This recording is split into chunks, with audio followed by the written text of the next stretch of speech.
Thanks for checking out this video. This is the 1996 installment of the 1990s horror movie superlative series I'm doing with your friendly neighborhood Uncle Pete. Disclaimer to this one, my energy level may be lower, I may be speaking slower, I may have like a throat clear here or there or something. I am recovering from COVID currently. I also probably look like my energy's a bit sapped.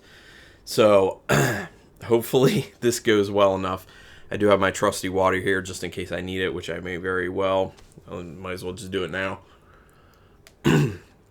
But yeah, the videos have to go on. I kind of got down to the wire on this one, but let's go ahead and do this. Oh, first reminder, finish my video, get all my picks, then go over to Uncle Pete's channel, watch his video with the same name, get all his picks, come back to my channel, go to the community tab, and vote for whose picks you like the most. So let's get into it. So my picks for 1996, and I'm going to have a visual aid for only one of these. I would have a visual aid for another one, but it's on VHS that I own, and that's like in the back of a closet, so wasn't going to be able to dig through all that stuff. All right, so most amazing for 1996. One that I know Uncle Pete will probably put as most overrated, Scream. This is a very good film. Obviously, it created a gigantic fan base. It started a franchise. Wes Craven at his best, being very meta about things, getting to things that scare people, which is the tropes around films, you know, and having a situation where your own friends are killing you, basically. So, yeah, Scream is a great one. I know there are a lot of people like Uncle Pete who aren't big into it, especially because it is a slasher, but it's also making fun of slashers in a sense, and that's one of the reasons I think it is so amazing. I mean, not only the fact that it's acted very well, it's shot very well, it's an interesting story idea, but during a time in the 90s when there was a lot of kind of like cliche going on, this stood out as doing its own thing. Obviously doing its own thing. So that's what Scream is to me. I love the kind of parody that it plays off of being slasher. And obviously Wes Craven directed it, so it looks wonderful. It's very well directed, all that wonderful stuff. And the ending's really cool. It's an ending when I first watched it I didn't see coming. I know a lot of other people didn't. The franchise, you know, not great in my opinion. I always try and watch through the whole franchise. I get through the second one and then I just stop. But one of these days, I'll remedy that.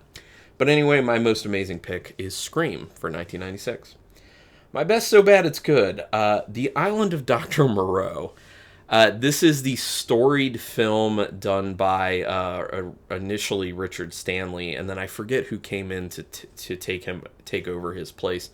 There's a very interesting documentary about it. I think it's called Lost Souls, the doomed journey of Richard Stanley's Island of Dr. Moreau. It's something like that. It has a very long title. Very good documentary. It was on Shudder at one point. But it lays out just all the problems around the production of this film, including bringing Marlon Brando in, who had just this giant ego, bringing Val Kilmer in at the same time. They didn't get along, literally having days when the two actors refused to leave their trailers unless the other one did, so no work got done that day. It was a really troubled production, and it shows in the film. It's a mess. This film is a mess, but it's a so bad it's good because for some reason I still enjoy it. And I think a lot of it is there are some kind of over-the-top acting situations in the film. The practical effects are still really cool looking, and the costuming and everything with like the animal people looks phenomenal. And yeah, I mean, it's just it's a old story that's an amazing story, but it's just a mess of a film when it's trying to tell that exact story. One of the other things I think is great, which is terrible about it, is the little person that they brought in as Marlon Brando's, I don't know, like buddy. I don't even know what to say that individual is, but He initially apparently was supposed to have a very small role in the film, and Marlon Brando liked him so much that he insisted that the role be bigger. Apparently Marlon Brando like didn't even read the lines or anything. He was just like riffing. And it's a mess. I mean, the film literally is a meandering mess, but I do enjoy watching it. It's fun. So that is why The Island of Dr. Moreau is my pick for the best so bad it's good. Now moving to the most WTF. I'm going to have to take a drink real quick. And that one is actually, a lot of people would say like, oh, it's more like comedy sci-fi, but there is actual horror to it. And it is considered horror, and that is Tim Burton's Mars Attacks.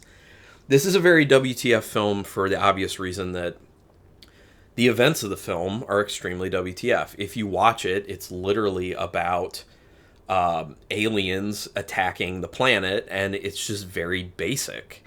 Everything that happens is just like frantic. It's got that Tim Burton typical look to it and feel where it's like kind of kooky, kind of dark, like over the top ridiculousness to it.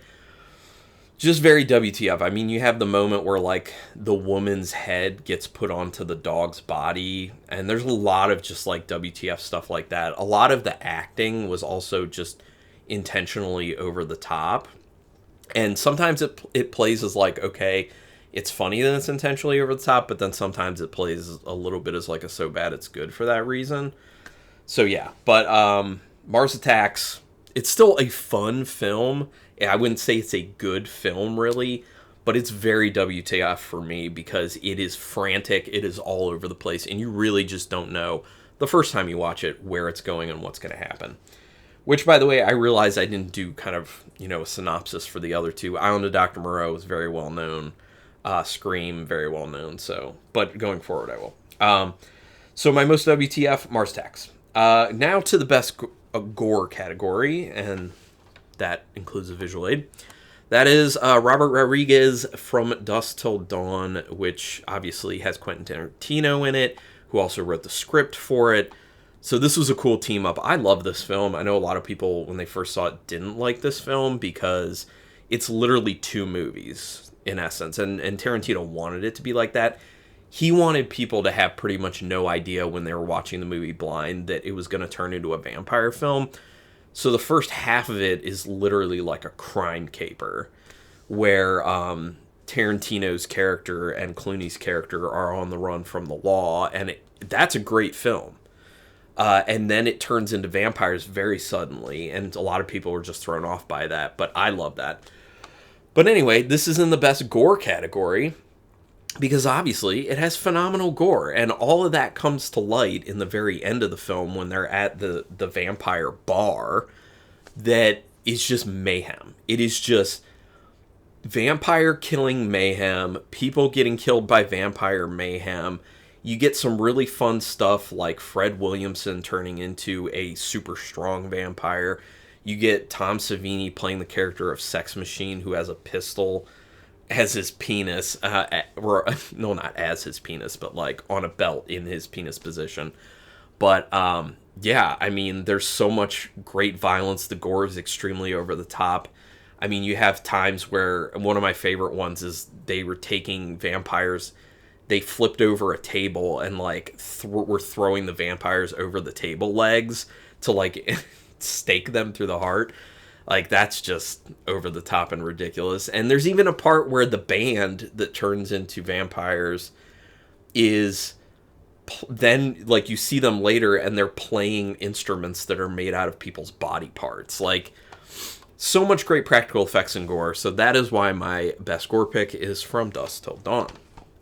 Now, going to the most unique category. And for this one, it kind of falls in line with some of the other picks that I made, where it's a old type story, but it's done in a different way. Kind of like when I picked Bram Stoker's Dracula for Most Amazing, and I said that's one of the reasons I love it.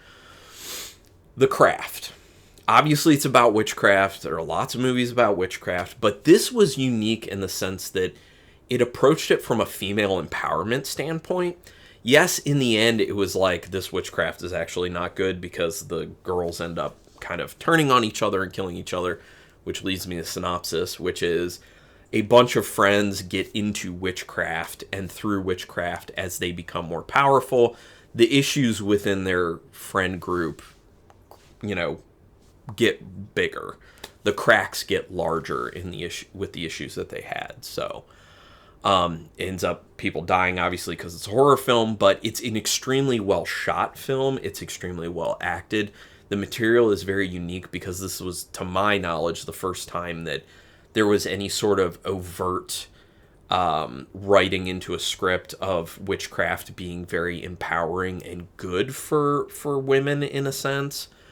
And it was about sisterhood to a degree. And yeah, I think the film plays out extremely well. I think it's unbelievably unique, and I feel like that's all I have to say about it. Also, I loved Fairuza Balk's performance in it in particular.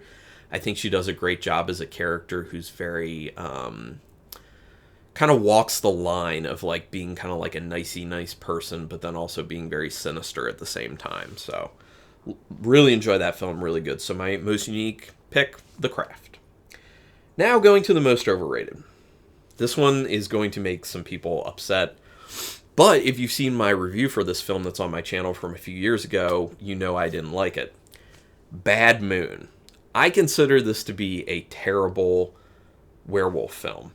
It is a very slow plotting movie that doesn't do much story-wise, but does have a cool-looking werewolf in it at the end. Which, well, is it just at the end? I'm trying to remember. It was about like a year or so since I last watched it, but you don't see the good-looking werewolf enough, in my opinion, and I just feel like the story feels like it runs in place a lot. The pacing is awful. Yes, I know a lot of people are going to want to post and say, put a comment on here and say, but the book that it's based on is so good. I understand that. Apparently it was based on a book that's actually from the perspective of the dog in the film, which does sound interesting. People have told me the book's really good. I don't doubt that, but I just don't think the film works. I don't think it's very good, but I do know there are a lot of people who love it.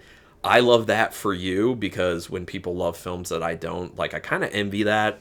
I wish I liked every film, but I just don't.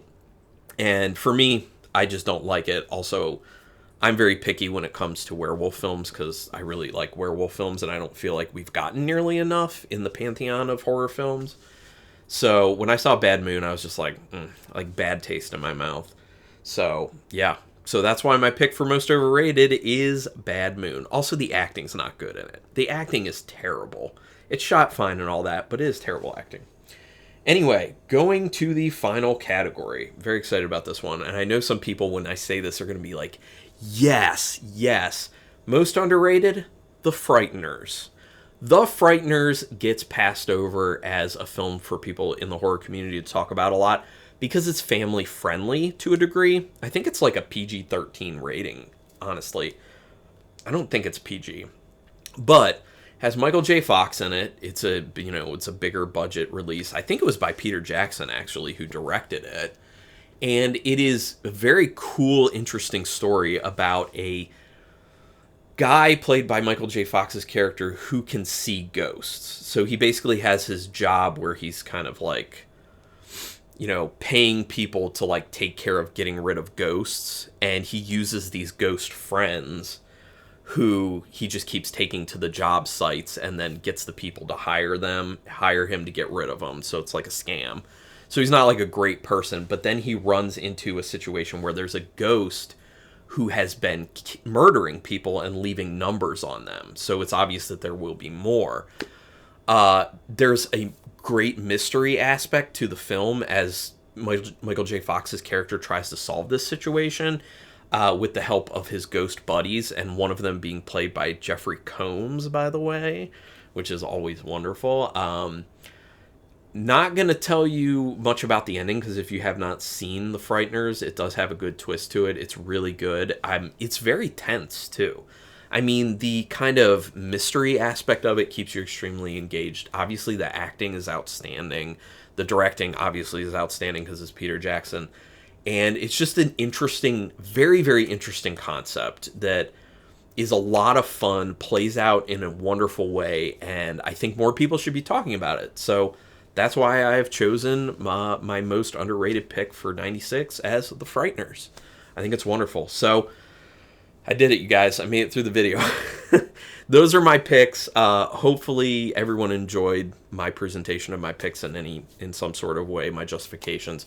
Go ahead and put some comments down here on my video. Put them on Uncle Pete's video. And even if you want to, like, it's fine if you kind of like write a comment on one of ours and then copy and paste it to the other. That's fine. We do not mind that at all. I understand if you put a lot of time and effort into it. Copy and paste is the best way to go. Hit subscribe and the notification bell for both of our channels because we appreciate that. We're putting out other content as well, both of us. And I think we both do an excellent job. We would like you to join our nerdy horror communities here. So also don't forget to vote on the community tab if you've seen both of our videos. Thanks so much for watching this. And until next time, keep it brutal.